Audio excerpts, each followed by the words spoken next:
دوسری حدیث بھی بخاری اور مسلم سے ہے، مشکات میں 2083، آپ صلی اللہ علیہ وآلہ وسلم نے فرمایا شب قدر کو رمضان کے آخری عشرے کی تاک راتوں میں تلاش کرو، 21ویں، 23ویں، 25ویں، 27ویں اور 29ویں۔ تیسری حدیث بھی بخاری اور مسلم سے ہے اور مشکات میں اس کا نمبر ہے 2086، آپ صلی اللہ علیہ وسلم نے رمضان کا پہلا عشرہ اعتکاف کیا،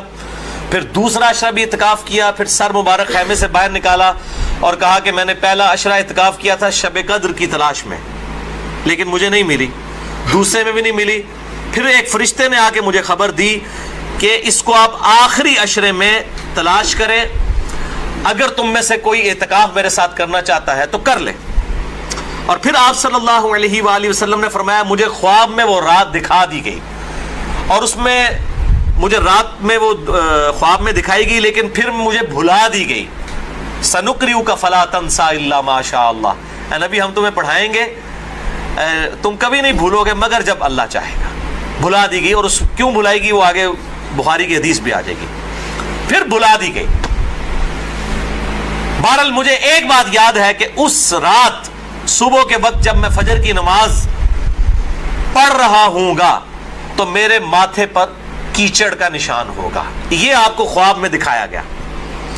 اور اسی حدیث میں الفاظ ہیں کہ 21ویں رات جب آئی، یعنی 20ویں اور 21ویں روزے کی درمیانی رات، اس میں جب آپ نے 21ویں روزے کی جب فجر پڑھی تو اس رات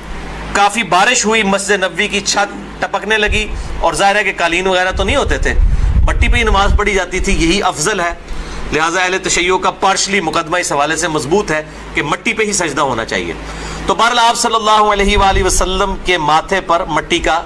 نشان پڑ گیا۔ صحابہ کہتے ہیں جب نماز کے بعد آپ صلی اللہ علیہ وسلم جب رخ انور صحابہ کی طرف کرتے تھے تو انہوں نے دیکھا کہ آپ صلی اللہ علیہ وآلہ وسلم کے ماتھے پر مٹی کا نشان ہے، تو صحابہ کو پتہ چلا اچھا آج شب قدر تھی۔ اچھا اب آپ دیکھیں کہ یہ نہیں ہے کہ کوئی شے نظر آ جاتی ہے، ورنہ صحابہ کو بھی نظر آئی، آپ صلی اللہ علیہ وسلم کو بھی کوئی چیز نظر نہیں آئی۔ اور یہاں اتنا مشہور کیا کہتے ہیں جی سمندر کا پانی میٹھا ہو جاتا ہے، اور ایک کوڑ مارنے چھڑ دو ان ماڈرن دور جے کسی گورے نے سن لی نا گل، اور جناب بیٹھ جائے گا رمضان دا پورا مہینے روزانہ دا ایک ٹیسٹ لے گا اور کہے گا دسو کس داڑے جناب شاید نالوں میٹھا ہوتا ہے سمندر دا پانی، جس سارے درخت سجدے میں گر پڑتے ہیں۔ بھائی ہم سی سی ٹی وی کیمرے لگا لیتے ہیں، پتہ لگ جائے گا کس وقت گرتے ہیں۔ یہ سب جھوٹ ہے، کسی روایت کے اندر موجود نہیں ہے، بس صرف آپ نے قیام کرنا ہے رات کا، کوئی ایک رات اس میں ہوگی، اسی لیے دیکھیں یہ فکس بھی نہیں کر کے بتائی گئی کہ فلاں ہے، کہا کہ 5 ہیں، 21ویں، 23ویں، 27ویں، 25ویں، 27ویں اور 29ویں۔ چوتھی حدیث صحیح مسلم سے عبداللہ بن انیس کی، مشکات میں 2087، اس میں بھی یہ پورا واقعہ ہے لیکن اس میں الفاظ یہ ہیں، اب دوسرے صحابی کہتے ہیں کہ وہ 23ویں شب تھی، ابو سعید خدری کہہ رہے ہیں وہ 21ویں تھی کیچڑ والی، اور عبداللہ ابن انیس کہہ رہے ہیں وہ 23ویں تھی، لیکن یہی دو اختلاف آ گئے۔ تو وہ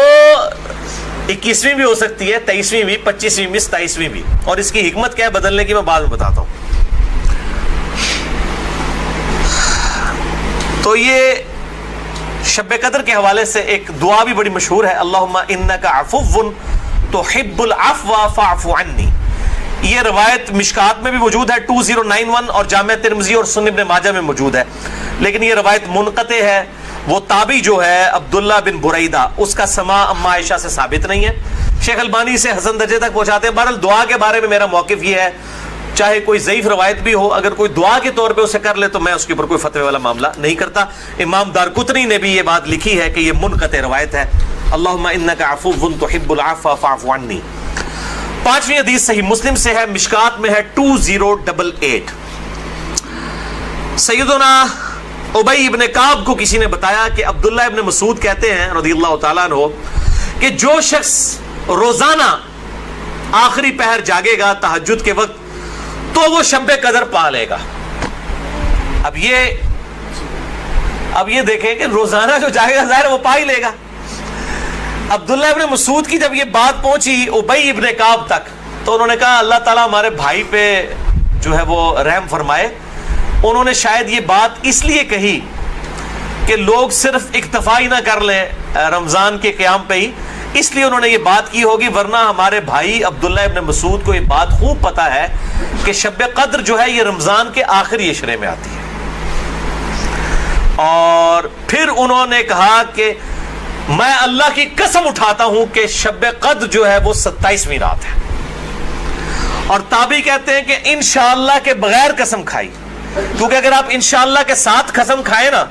تو وہ قسم ڈاؤٹ فل ہوتی ہے کہ اگر اللہ نے چاہا تو. انشاءاللہ کے بغیر قسم کھائی جاتی ہے تو کنفرم ہوتا ہے کہ وہ بات ڈیفینیٹ کر رہا ہے, کرنے والا واقعی قسم کھا رہا ہے.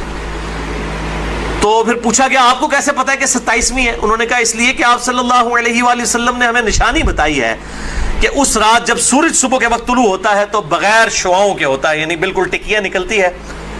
اور ویسے تو عموماً ویسے بھی ٹکیاں نکلتی ہے لیکن وہ شاید زیادہ دیر تک کے لیے ٹکیاں رہتی ہے. اب حالانکہ باقی روایتوں کے اندر 21ویں 23ویں بھی آیا ہے, اور یہ قسم اٹھا کے 27ویں, تو اس سے مراد پھر تطبیق یہ ہوگی کہ جو انہوں نے پائی ہے وہ اس سال 27ویں کو آئی ہوگی, ورنہ تو یہ بدلتی رہتی ہے.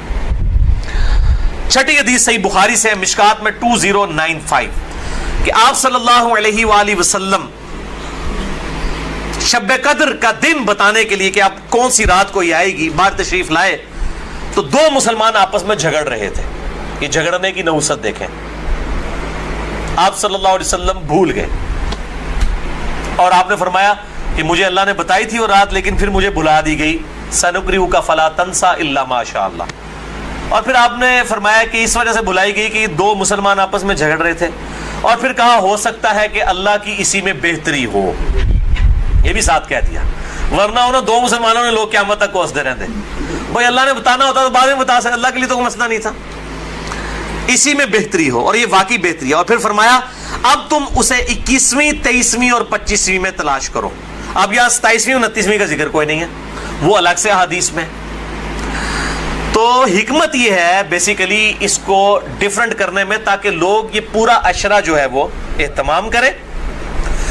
دوسرا لوگ کہتے ہیں جی جس رات میں قرآن نازل ہوا تھا وہ ہوگی تو کوئی ایک ہی رات نا, یا 21ویں ہوگی, یہ تو نہیں ہے کہ 14 اگست اس دفعہ جو ہے 14 اگست کو آئے تو اگلی دفعہ 14 اگست جو ہے وہ 21 اگست کو آ جائے, اس طرح تو نہیں ہوگا. 14 اگست تو 14 اگست کو ہی آئے گا. تو یہ کیا وجہ ہے کہ قرآن جس رات میں نازل ہونا شروع ہوا وہ تو یا 21ویں تھی یا 23ویں تھی یا 25ویں یا 27ویں یا 29ویں, تو اگلے سال بھی وہی ہونی چاہیے. تو یہ دنیاوی اعتبار سے تو یہ بات بالکل ٹھیک ہے, لیکن جب اللہ تعالیٰ نے اس کی سیلیبریشن اس طرح کر دی ہے کہ اس سال میں اس کی سیلیبریشن کروں گا 21ویں کو, اگلے سال 23ویں کو, اس سے اگلے سال 27ویں کو, اس سے اگلے سال پھر شاید 21ویں کو ہو جائے, پھر کبھی 29ویں کو, تاکہ یہ روٹیٹ کرتی رہے, مسلمانوں کا شوق برقرار رہے. اس میں نظر کچھ نہیں آنا ہوتا, بس قیام کرنا ہوتا ہے. اللہ تعالیٰ 82 سال کی عبادت کا ثواب لکھ دے گا. اور اس کا آسان طریقہ میں آپ کو اینڈ پہ 2 حدیثیں بتا دوں گا سست الوجود لوگوں کے لیے انشاءاللہ میرے جیسے. 7ویں حدیث بھی بخاری اور مسلم دونوں میں ہے, مشکات میں 2090. اما عائشہ کہتی ہیں کہ جب رمضان کا آخری عشرہ ہوتا تو آپ صلی اللہ علیہ وسلم عبادت کے لیے کمر بستہ ہو جاتے, خود بھی راتوں کو جاگتے اور اپنے گھر والوں کو بھی جگایا کرتے. اللہ تعالی ہمیں بھی اس سنت پر عمل کرنے کی توفیق عطا فرمائے, آمین. 8ویں حدیث صحیح مسلم سے ہے, مشکات میں 2089. اما عائشہ رضی اللہ تعالیٰ عنہ کہتی ہیں کہ آپ صلی اللہ علیہ وسلم جس قدر رمضان مبارک کے آخری عشرے میں عبادت اور سخاوت والا معاملہ کرتے تھے, پورا سال کبھی ایسا نہیں کرتے تھے. اس آخری عشرے میں خصوصاً